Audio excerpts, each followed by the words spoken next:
think about yesterday.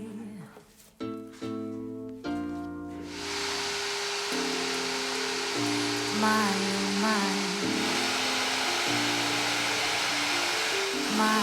my, a kiss, and so I did.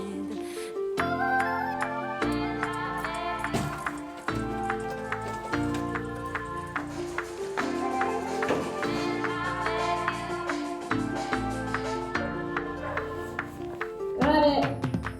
Yep. I think that's plenty. Okay, do you want to be... Well, I still gotta pump up and stuff. I'm sitting in our 600-gallon water tank. When we installed it, we had a lot going on. We buried it underneath our foundation and one of the ports got left open, so mice had been in and out of here, pooping and peeing. We got it all taken care of and we got it all sterilized. I'm just down here doing one last wipe down. We just gotta make sure this thing is completely crystal clear in here because this is gonna be our water source, or at least our water holding tank. It's very big. This could be like a bed in here. I wouldn't sleep down here though.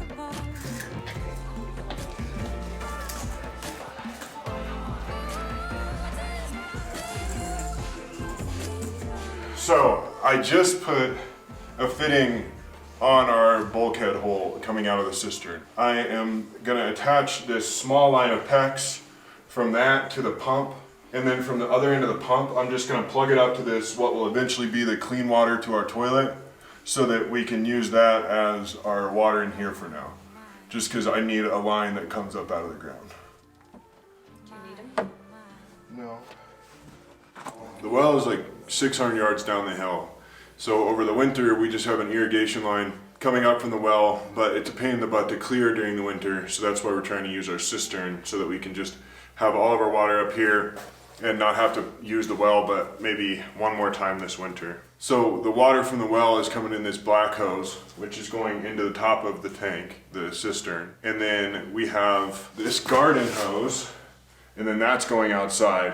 So what we're gonna do is we're gonna fill the tank with the black line for a little while, just to flush the tank out. And then I'll turn the hose on and that'll kick the pump on and that'll pump water out. And then after we've like flushed the tank, we can let water sit in there and it'll be all good. And then we'll just use that hose with the little garden guy to like fill up our Berkey and our other water cans and stuff. I've got the gas generator with me and I'm going to grab the electric battery generator as well. We're leaving the 3000 full-time down in the A-frame, and that keeps a little bit of heat running, propane heat running in the A-frame at all times. And it also is powering our freezer down there. We don't want to tank this 3000 watt-hour battery on the well, so I'm gonna run the gas generator to charge the electric battery to power the well. Here it is. Hi. Yeah, it's only at 64%. So this is a good idea.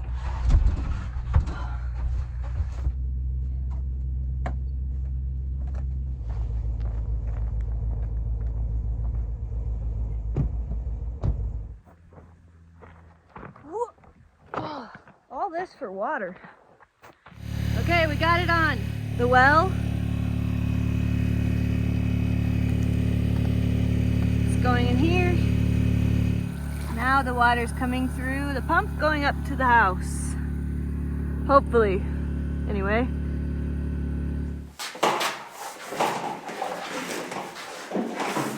How many watts it pulling? And it's going up though, it's pulling more and more. Well, I know, but like it should still be going up. It should go up to like 800. I hope it's not kinked up somewhere. No water is coming out of the line. The pressure isn't as high as normal, and I can tell that because the pump isn't pulling as many watts as it normally pulls. Should be like 800 something, and instead it's 700 something. Elsa said there's a hole in the line down here that I didn't know about. So I'm gonna go down here and duct tape the hole and then run back up, and hopefully then it'll be working. Here's the problem.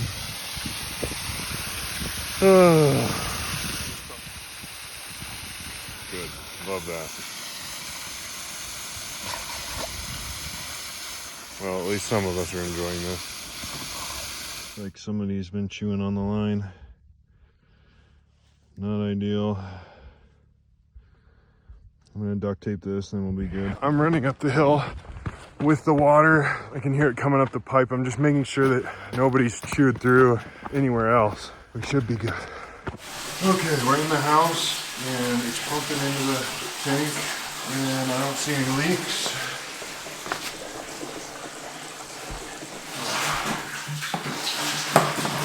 It's blurry, but there's the hole, so it's got to be up past that.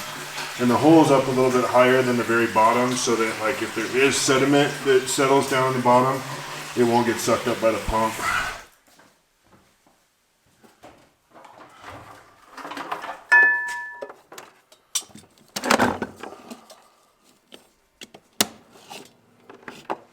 Okay.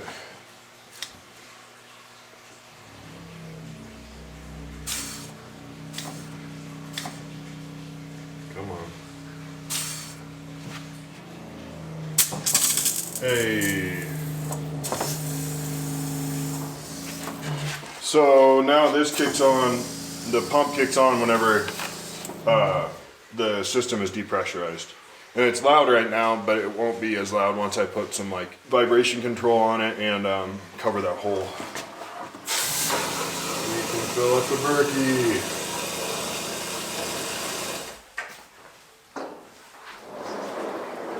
We have running water. Yeah! Do you want to try it? Oh my god. Cool. Give it a good squirt. Oh, so it does go. Wow. Pilot, you need to stop, girl. Hello. We've got some guests coming over tonight. Chris and Linnea's brother and her mom. What? Hello. Everybody's been doing these simmer pot things where they put festive ingredients into a pot. And we have a wood stove, so I thought it would be cute to make our house smell festive before they arrive. Got this rosemary from my neighbor Karen. I'm almost hesitant to use too much of it. I'll just use a couple sprigs. And then we've got an orange, and that's all that we have. I guess I could put some cinnamon in here. One of the reasons we just love this old stove is because of these burn holes. It's the hottest on the front. You can either make it a large or a small burner, and then we have a cooler large burner on the back. I just ordered a Dutch oven, a cast iron Dutch oven, so that I can start doing all kinds of stuff on the wood stove, making stews, broth. I've seen people even bake bread in a Dutch oven on top of the stove, so we'll see if we can do that too. I'm so stoked. Since we're on the topic of the wood stove, a lot of people have had a lot of questions about the stove, why we placed it where we did, if it's our only source of heat. And the why we placed it where we did is because the entire concrete wall next to it is absorbing all of that heat, so is the floor, and then dispersing that back into our house. The insulation is on the outside of the house. The window above it is really nice because when it gets too hot in here, we just crack that window and it pushes air through the space. It is our only source of heat, aside from the sun. This is a passive solar home design, so the reason we have all these windows is for the sun to shine in, bake the floor, bake the walls, and then at night, when it's cool outside, the heat that was trapped during the day releases into our airspace and keeps us warm. We had a really cold, drafty night a week or so ago. That was the only night where we really definitely used our extra blanket in our bedroom. It was still, I don't know, what do you think the temperature was in here? Like 60? Yeah. Still very comfortable. Our insulation is not perfectly sealed up and airtight at the bottom of it. Underneath, we still have some work to do on making the insulation completely, and I think that would fix that problem. It's great. It's working. We love it. It's great. It's warm.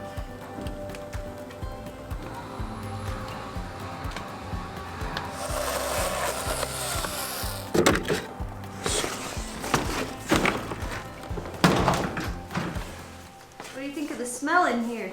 Wow. Smells like Christmas orange.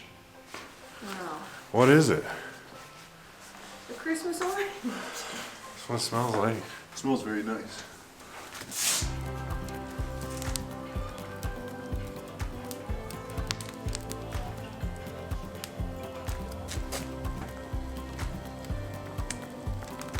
Oh.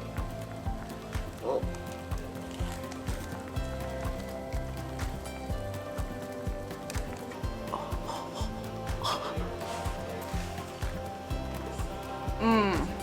Melty chocolate.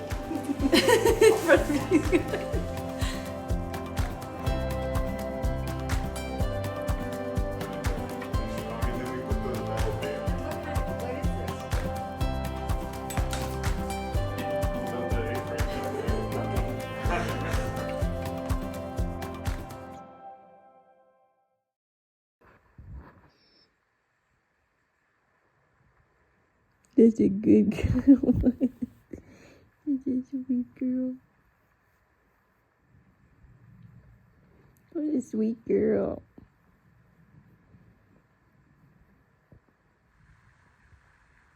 You see. A car.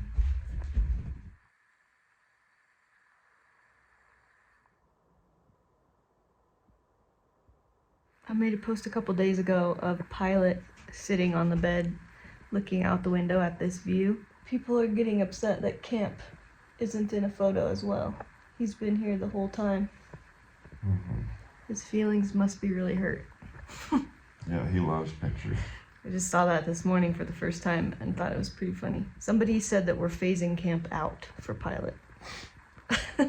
Somebody doesn't spend much time here. Kamp is the biggest princess, and we love him dearly, but all he wants to do is sit in the chairs by the wood stove. He can't be bothered to walk all the way up the stairs. And pilot's constantly underfoot. Under my feet. Under whoever's feet. So she gets a lot of video time because she's always there. And she's always making noise. Oh, pilot's great.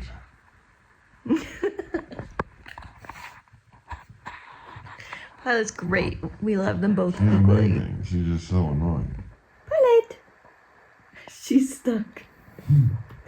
Pilot, come here.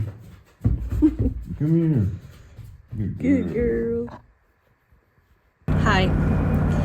We're out for an adventure in the mountains. We're shooting a brand promotion for Fjallraven. They sent us a bunch of gear that we're wearing right now to take some photo and video of. We're trying to find some snow, so we're gonna kind of explore forest land using our Onyx maps and see what we can find. Onyx is really nice for this kind of thing because then we can look at recent imagery to see how much snow has accumulated in the last month. Here I am logged into Onyx on a web browser. I open up the Layers tab, select Satellite, and hit Recent Imagery. And with this, I can see within the last 2 weeks what the recent imagery of any given area looks like. This is so helpful, especially between seasons. If you are in the spring and you're trying to go on a hike and you want to make sure that the trail isn't snowed out, it is outrageously helpful and pretty unparalleled for a backcountry app. Okay, the app says there's a forest road to the right. You take a right here. Another cool thing about this app is you can turn on layers like active wildfires, historic wildfires, private land, public land, and even avalanche. There's slope angle, AVI forecast, avalanche run out, avalanche release. So helpful for anybody who's trying to get out into the backcountry. Okay, I think we found the spot. Are you ready?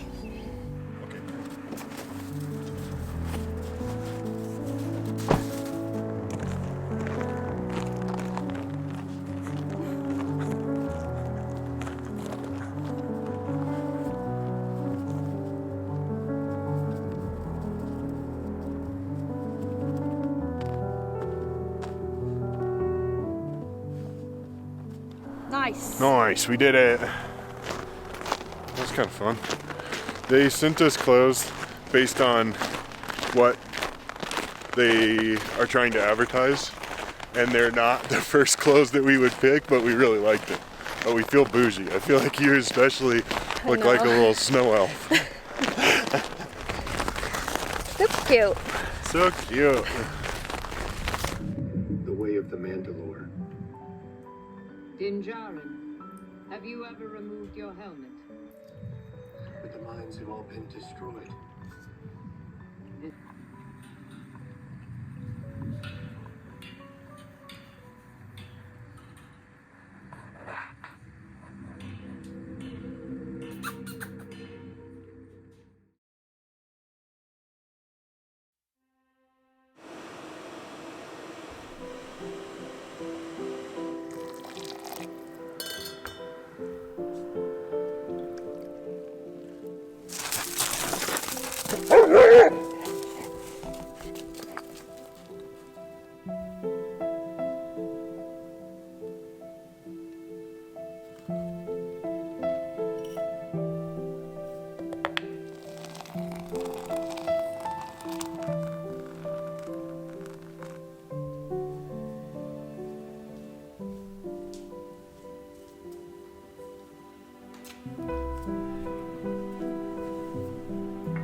is on the wood stove to heat up, so it's hot coffee and a hot mug. Oh, it's really hot.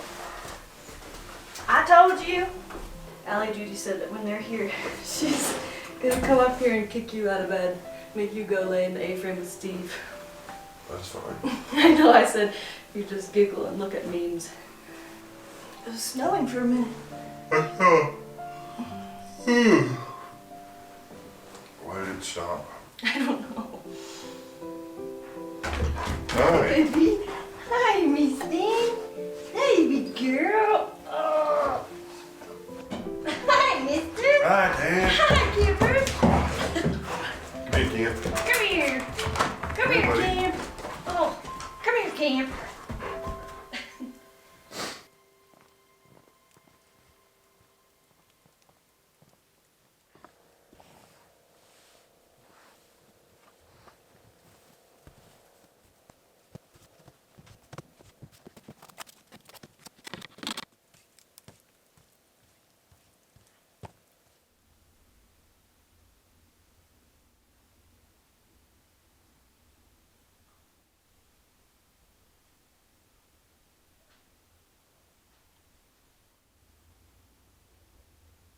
There's a helicopter that just flew over our house. It looks like a weather helicopter or something. Whoa. But I just went chasing after it. I'm obviously not quite as quick as a helicopter. We didn't catch up to it, but I saw it in the distance. So now we're just on a walk back home. Gonna make some dinner. And Barron's coming in hot with some furniture that he got from one of our friends who owns a thrift store in town. Hey, Mr. Man. What are you doing?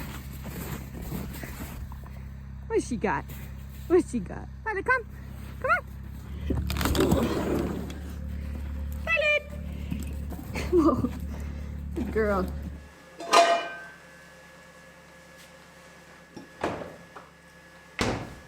Venison steaks.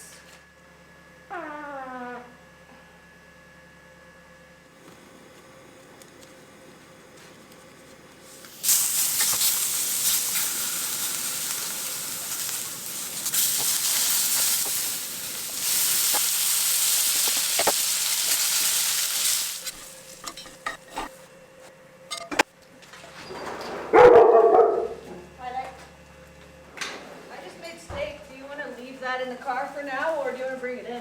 What? Do you want to leave that in the car for now, or do you want to bring it in? I think we can just leave it unless you want it there.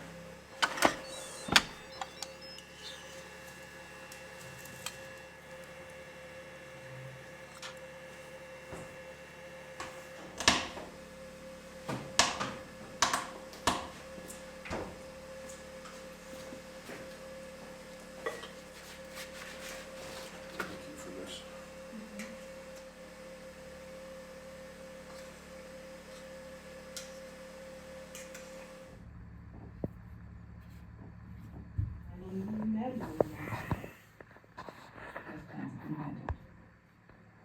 Offer stands nonetheless.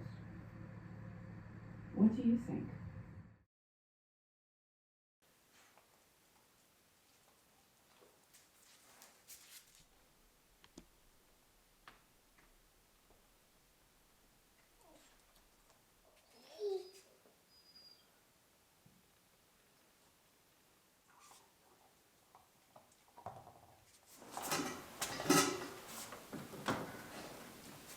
I can't reach you.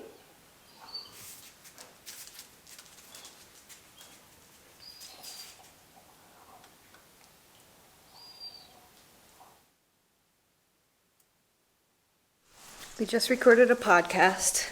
Our little podcast setup is here in the living room.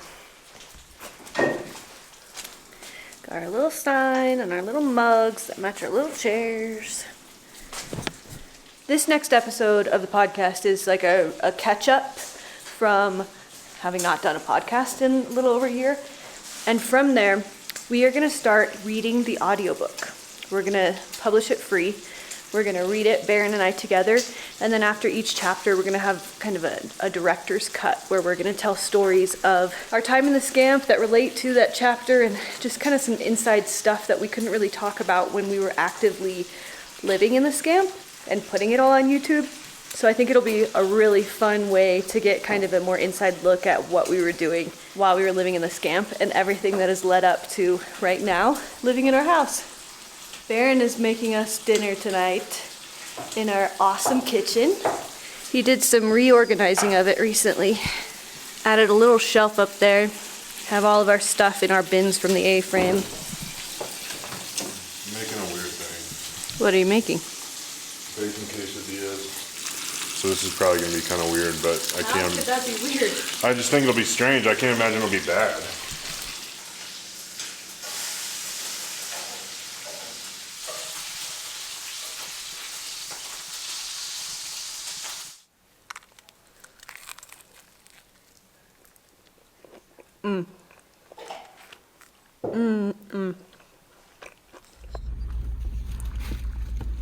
Linnea, are you back there? Chris?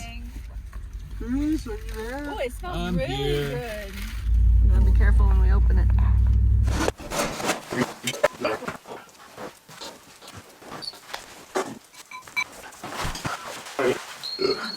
You know, might need to prop it up for a bit. Should I go get the dirt from down the hill? Yeah, and you can put this in the freezer for me. This is a Norfolk pine, I guess. We got it from our friend Sandra and we said yes to it because Doreen has a very, very beautiful Norfolk pine that she grew from a tiny, tiny little plant into this big, huge tree. I don't know anything about these trees really, but after doing a little bit of research, I learned that they're not supposed to be so droopy. He also doesn't stand up straight, so I'm gonna add some soil to the pot and give him a good water. And outside of that, it seems like he's in pretty great condition. Just needs a little bit of help. Doreen said that adding any bits that fall off is good to add back into the pot to help keep the pH balance. I don't think that we've mentioned this before, but we're keeping blackberries and raspberries back here. They're apparently very cold hardy varieties, but we brought them inside for fun. And we'll replant them in the summer.